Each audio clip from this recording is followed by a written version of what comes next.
once crowded streets of Tijuana are now mostly empty. Tourists have been kept away by news stories of crime and drug wars in this Mexican border city of more than 1.5 million people. Tijuana was not seriously affected by the epidemic of swine flu that struck other parts of Mexico earlier this year, but television images of people wearing masks in far-off Mexico City have also scared off tourists. In Tijuana's poorest neighborhoods, known as colonias, people like Socorro Villavicencio struggle to earn a living. She is an indigenous Mixteca Indian from southern Mexico, 39 years old with 7 children. She sells beaded necklaces and bracelets to tourists, buying her materials with loans from the Christian charity World Vision.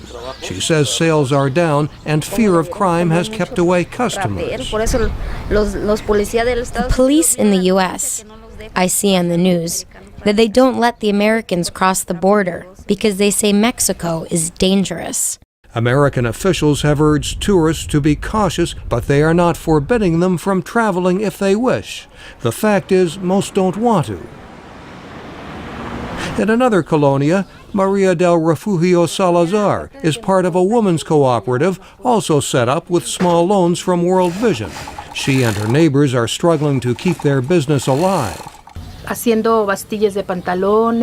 Hemming pants, sewing zippers on garments, and other sewing projects, but to date we have done everything little by little.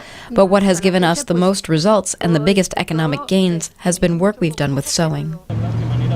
Auto parts dealer Jose Juan Ramirez Bribiesca is also feeling pressure in the economic downturn, relying on small loans to keep him in business.